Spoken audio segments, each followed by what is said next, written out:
7 বছরের একটা সন্তান ব্রেন স্ট্রোক হয়ে মারা গেছে। মারার কোনো সন্তান নাই, শুধুমাত্র ওই একটাই সন্তান ব্রেন স্ট্রোক হয়ে মারা গেছে।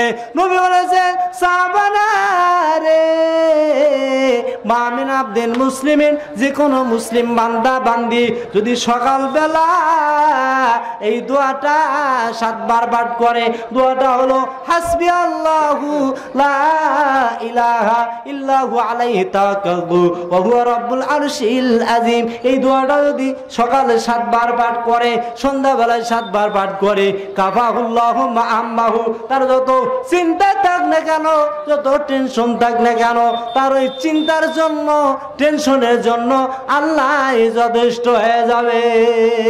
জোরে বলেন সুবহানাল্লাহ। তাহলে এই দোয়াটা সকালে 7 বার পাঠ করবেন, সন্ধ্যাবেলায় 7 বার পাঠ করবেন। পাঠ করলে ব্রেন স্ট্রোক কোনোদিন হবে না। ব্রেন স্ট্রোক থেকে আল্লাহ আপনাকে হেফাজত করবেন। জোরে সরে বলেন আল্লাহুম্মা আমিন। ইন্না লিল্লাহি ওয়া ইন্না ইলাইহি রাজিউন। আল্লাহর নবী নবী সাল্লাল্লাহু আলাইহি সাল্লাম বলেছেন, আন উসমান ইবনে আফফান রাদিয়াল্লাহু তাআলা আনহু قال قال رسول الله صلى الله عليه وسلم من قال صباح كل يوم ومساء كل ليلة بسم الله الذي لا يضر مع اسمه شيء في الأرض ولا في السماء وهو السميع العليم لا يضره شيء رواه أبو داود। নবী বললেন, সাহাবারা, যে ব্যক্তি এই দোয়াটা সকালে 3 বার পাঠ করবে, সন্ধ্যাবেলায় 3 বার পাঠ করবে, নবী বললেন, সাহাবারা, লা ইয়াজুরুহু শাইউন, আসমান এবং জমিনের মধ্যে যত বালা আছে, কোন বালাই তাকে স্পর্শ করতে পারবে না। জোরে বলেন সুবহানাল্লাহ। কত বাজে? এইবার আসেন ইসলাম দরদি ভাইয়েরা, মায়েরা আমার, বোনেরা আমার, খুব মনোযোগ দিয়ে শোনেন। গত 2 বছর আগে আমার মাহফিল ছিল রাজশাহী জেলায়। রাজশাহী জেলায় আমি যাইতেছিলাম, যাইতে যাইতে যাইতে যাইতে আমি দেখতে পেলাম একটা লোক রাস্তার সাইডে দাঁড়িয়ে আছে। আমি ড্রাইভারকে বললাম, ভাই গাড়িটা একটু স্লো করেন, এমন হয় কিছু চাইবে। পকেটে হাত দিলাম, টাকা দেব। ও বলছে যে না, আমি নেব না, আমাকে একটু গাড়িতে নেন। এবার গাড়িতে উঠলো। গাড়িতে ওঠার পরে আমি তাকে জিজ্ঞাসা করলাম, ভাই আপনার এত সুন্দর চেহারা, না দুষ্ণুদুষ চেহারা, মাথার চুলগুলি কোকড়ানো, এত সুন্দর চেহারা, আপনি যে কথা বলতে পারতেছেন না, কি হয়েছে আপনার? তখন ওই ছেলেটা বলল, হুজুর আমার ব্রেন স্ট্রোক হয়েছে। কি স্ট্রোক হয়েছে? ব্রেন স্ট্রোক হয়েছে। কয়েকদিন আগে আমি দেখলাম গো, পত্রিকায় দেখলাম। আরো জোরে বলেন আল্লাহুম্মা আমিন। আমিন বললে আপনার সওয়াব হবে, আমিন বললে আপনার নেকি হবে। আর একটা হাদিস বলে আমি শেষ করতেছি। আন শাদ্দাদ ইবনে আওসিন রাদিয়াল্লাহু তাআলা আনহু قال قال رسول الله صلى الله عليه وسلم سيد الاستغفار ان تقول اللهم انت ربي لا اله الا انت خلقتني وانا عبدك وانا على عهدك ووعدك ما استطعت اعوذ بك من شر ما صنعت ابوء لك بنعمتك علي وابوء بذنبي فاغفر لي فانه لا يغفر الذنوب الا আনতা সাইয়্যিদুল ইস্তিগফার। এমন একটা দোয়া, ক্ষমা প্রার্থনার সর্বশ্রেষ্ঠ দোয়া। নবী সাল্লাল্লাহু আলাইহি ওয়াসাল্লাম বলেছেন, ওমান ক্বালাহা মিনাল লাইলি, যে ব্যক্তি সাইয়্যিদুল ইস্তিগফার রাত্রি বেলায় পাঠ করবে, সে যদি সকাল হওয়ার আগে মারা যায়, আল্লাহ নবী সাল্লাল্লাহু আলাইহি ওয়াসাল্লাম বলেছেন, ফাহুয়া মিন আহলিল জান্নাহ, সে হবে জান্নাতবাসী। ওমান ক্বালাহা মিনান নাহারে, যে ব্যক্তি সকালবেলা এই দোয়াটা পাঠ করবে, যদি সন্ধ্যা হওয়ার আগে মারা যায়, নবী সাল্লাল্লাহু আলাইহি ওয়াসাল্লাম বলেছেন, ফাহুয়া মিন আহলিল জান্নাহ, সে হবে জান্নাতবাসী। জোরে বলেন সুবহানাল্লাহ। সাইয়্যিদুল ইস্তিগফার, এই দোয়াটার এত ফজিলত, এত মর্যাদা। অন্য একটা হাদিসে এসেছে, ফাহুয়া মিন আহলিল জান্নাহ, সে হবে জান্নাতের অধিবাসী। এই দোয়াটা আপনারা পড়তে রাজি আছেন? বলি ইনশাআল্লাহ। আর হযরতে আম্মার আর মা সুমাইয়া রাদিয়াল্লাহু তাআলা আনহা তিনজনে কালেমা পড়ে কালেমা পড়তে পড়তে কাবা ঘরের সামনে দিয়ে আসতেছিলেন। আসার সময়ে বেঈমান আবু জেহেলের সাথে সাক্ষাৎ হয়ে গেল। আবু জেহেল বলল, ইয়াসির তুমি কোথায় গিয়েছিলে বলো? হযরত ইয়াসির বললেন, আমি গিয়েছিলাম নবী মুহাম্মদ রাসূলুল্লাহ সাল্লাল্লাহু আলাইহি সাল্লামের দরবারে, তার দরবারে গিয়ে কালেমা পড়ে মুসলমান হয়েছি। জোরে বলেন সুবহানাল্লাহ। আবু জেহেল বলল, ইয়াসির শোনো, কালেমা পড়া বাদ দাও।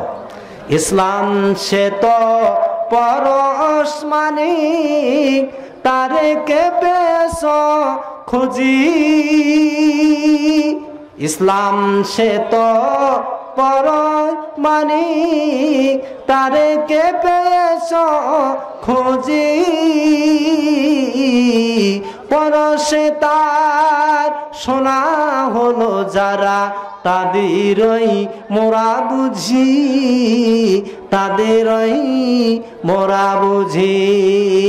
আল্লাহ বলেন, মাইয়া বতাগি গায়রাল ইসলামি দীনা ফালাই ইউকবালা মিন ওয়া হুয়া ফিল আখিরাতি মিনাল খাসিরিন। আল্লাহ বলেন, ইসলাম ছাড়া যে ব্যক্তি অন্য কিছু তালাশ করবে, ফালাই ইউকবালা মিনহু, তা কখনোই গ্রহণ করা হবে না। ওয়া হুয়া ফিল আখিরাতে, সে আখিরাতে হবে খাসিরিন, ক্ষতিগ্রস্তদের অন্তর্ভুক্ত। জোরে সরে বলেন নাউযুবিল্লাহ মিন যালিক। হযরত ইয়াসির বললেন, ইয়া রাসূলুল্লাহ, আমি কালেমা গোপন করে রাখতে পারবো না। আমি কালেমা প্রকাশ্যভাবে পড়েছি, পড়তে থাকবো, কারণ আমার জীবনের মালিক আল্লাহ, আমার মরণের মালিক আল্লাহ। আমি তো আবু জেহেলকে ভয় করি না, আমি তো উতবা সাহেবাকে ভয় করি না। বেঈমান আবু জেহেল হযরত ইয়াসিরকে চাবুক মারা শুরু করে দিল। হযরত ইয়াসির চাবুকের আঘাতে অজ্ঞান হয়ে গেল। হযরত ইয়াসির মাটিতে পড়ে গেল। হযরত ইয়াসির অজ্ঞান হয়ে গেল। হযরত ইয়াসিরের যখন জ্ঞান ফিরল, বেঈমান আবু জেহেল আবার চাবুক মারা শুরু করে দিল। আবু জেহেল কয়েছে, রে এখনো সময় আছে রে, কালেমা পড়া বাদ দাও, এখনো সময় আছে, তুমি কালেমা পড়া বাদ দাও। তুমি যদি কালেমা পড়া বাদ না দাও, এখনই তোমাকে জানে মারব, এখনই তোমাকে হত্যা করব। ওরে ইয়াসির, ওই যে জীবন্ত দুইটা উট দাঁড়িয়ে আছে, দুই উটের সঙ্গে তোমার দুই পা বেঁধে দিয়া হত্যা করব। ডান পাশে একটা উট, বাম পাশে একটা উট। হযরত ইয়াসিরের ডান পাটা ডান পাশের উটের সাথে লোহার শিকল দিয়ে বেঁধে দিল, বাম পাশের পাটা বাম পাশের লোহা বাম পাশের উটের সঙ্গে লোহার শিকল দিয়ে বেঁধে দিল। এবার বেঈমান আবু জেহেল কয়, ইয়াসির রে, এখনো সময় আছে রে, এখনো তুমি কালেমা পড়া বাদ দাও। হযরত ইয়াসির কালেমা পড়া শুরু করে দিলেন। হযরত ইয়াসিরের জীবন যায় যায়, তবু কালেমা ছাড়তেছেন না। আবু জেহেল কয়েছে, রে এখনো সময় আছে রে, কালেমা পড়া বাদ দাও, এখনো সময় আছে রে, কালেমা পড়া বাদ দাও। তাফসীরের মধ্যে এসেছে, হযরত ইয়াসির প্রথমবার কালেমা পড়লেন, দ্বিতীয়বার কালেমা পড়লেন, তৃতীয়বার ইল্লাল্লাহ পর্যন্ত যেতে না যেতে বেঈমান আবু জেহেল কড়া মেরে জীবন্ত দুইটা উট দুই দিকে তাড়িয়ে দিল। জীবন্ত দুইটা উট দুই দিকে ছুটে দিল। সঙ্গে সঙ্গে হযরত ইয়াসির দুই উটের সঙ্গে দুই ভাগ হয়ে গেল। হযরত ইয়াসির ছিঁড়ে ছিঁড়ে দুই টুকরা হয়ে গেল।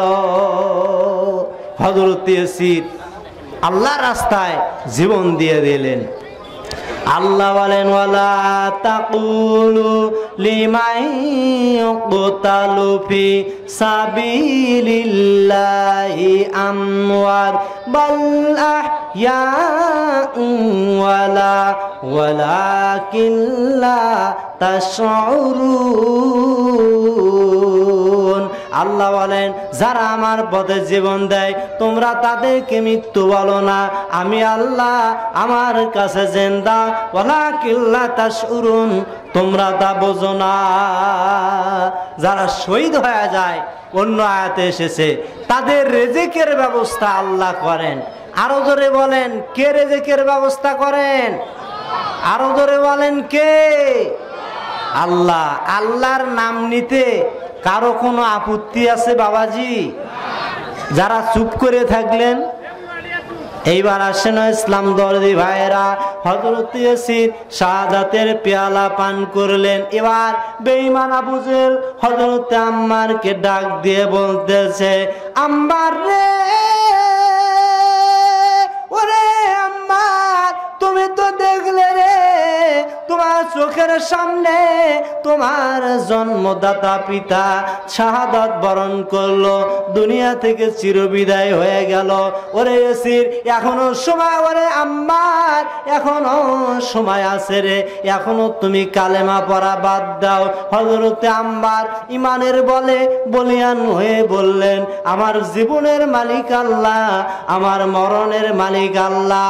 আবু জেহেল রে, যে কালেমা পড়ার কারণে আমার পিতা হযরতে ইয়াসির শাহাদাতের পেয়ালা পান করেছে, আমি আম্মার আমিও সেই কালেমা পড়তে লাগলাম। আমি তো কাউকে ভয় করি না। ওরে ইয়াসির, ওরে আবু জেহেল রে, আমি যে কাউকে ভয় করি না। আমার জীবনের মালিক আল্লাহ, আমার মরণের মালিক আল্লাহ।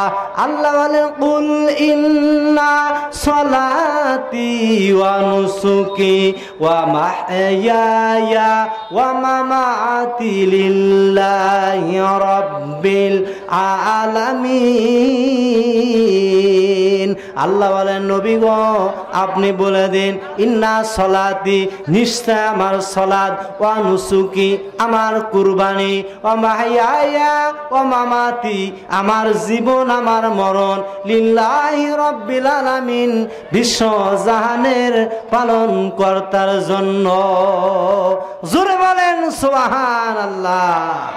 মুসলমানদের জীবনের মালিক আল্লাহ, মুসলমানদের মরণের মালিক আল্লাহ। জোরে বলেন কথা ঠিক নেবে ঠিক? বেঈমান আবু জেহেল হযরতে আম্মারকে এবার চাবুক মারা শুরু করে দিল। হযরতে আম্মার চাবুকের আঘাতে অজ্ঞান হয়ে গেল। আবু জেহেল কয়, আম্মার রে, এখনো কালেমা পড়া বাদ দাও রে, এখনো কালেমা পড়া বাদ দাও। হযরতে আম্মার তবু কালেমা ছাড়লেন না। হযরতে আম্মারের জিহ্বাটা আবু জেহেল টেনে ধরলো। হযরতে আম্মারের জিহ্বায় পেরাক মারা শুরু করে দিল। হযরতে আম্মারের জিহ্বা দিয়ে টস টস করে রক্ত পড়তেছে। আর আবু জেহেল বলতেছে, ওরে আম্মার এখনো সময় আছে রে, এখনো তুমি কালেমা পড়া বাদ দাও। বেঈমান আবু জেহেল, ওর হৃদয়ে নেই কোনো দয়া, ওর হৃদয়ে নেই কোনো মায়া। হযরতে আম্মারকে কষ্টের পর কষ্ট দিচ্ছিল। হযরতে আম্মার মা সুমাইয়াকে ডাক দিচ্ছিলেন আর বলতেছিলেন, মা গো মা, আমাকে একটু পানি দাও মা, মা গো মা, আমি একটু পানি পান করতে চাই মা, আমার জীবন চলে যাচ্ছে, আমি আর বাঁচবো না। মা সুমাইয়া মরুভূমির মধ্যে বলতে লাগলেন, তোমরা কে আসো গো? আমার সন্তান আমার পানি চাচ্ছে, তাকে একটু পানি দিব। মা সুমাইয়া মরুভূমির মধ্য থেকে এক গ্লাস পানি নিয়ে আসলেন আর বাচ্চা আম্মারকে ডাক দিচ্ছিলেন আর বলছিলেন, ওরে বাচ্চা আম্মা, তুমি মরে গেছো না বেঁচে আছো বাচ্চা? আম্মার বলে, মা আমি এখনো মরি নাই মা, মা আমি এখনো মরি নাই মা, ইমানের পরীক্ষা দিতে মা আমি যে ভীষণ কষ্ট পাইতেছি। মা সুমাইয়া পানির গ্লাস নিয়ে আসলেন। এমন সময় বেঈমান আবু জেহেল মা সুমাইয়ার তল পেটে এমন ভাবে বর্ষা নিক্ষেপ করলো, মা সুমাইয়ার তল পেটটা কেটে গেল। মা সুমাইয়ার তল পেটটা কেটে গিয়ে পেটের নাড়ি ভুঁড়ি সব ফুলকি দিয়ে বের হয়ে গেল। মা সুমাইয়া মাটিতে পড়ে গিয়ে ইন্তেকাল করলেন। ইন্না লিল্লাহি ওয়া ইন্না ইলাইহি রাজিউন। কে বলেছে নারীর মর্যাদা নাই? ইসলামের মূলে নারী, ধর্মের মূলে নারী। ইসলামের জন্য একজন মহিলা জীবন দিলেন, সেই মহিলা হলেন মা সুমাইয়া রাদিয়াল্লাহু তাআলা আনহা। জোরে সরে বলেন মারহাবা, লিল্লাহি তাকবীর। কে বলে নারী অবলা, কে বলে নারী অবলা, ভুল ভুল ভুল শিগগির নাম বদলা, কে বলে নারী অবলা। এ বিশ্বে যত ফুটি আছে ফুল, ফলি আছে যত ফল, নারী দিল তাহে রূপরস মধু গন্ধ সুনির্মল। এ বিশ্বে যা কিছু মহান সৃষ্টির চির কল্যাণ কর, অর্ধেক তার করিয়াছে নর, অর্ধেক তার নারী। দিবসে দিয়েছে শক্তি সাহস, নিশীতে হয়েছে বধূ, পুরুষে নেছে মরু তৃষ্ণালয়ে, নারী যোগাইছে মধু।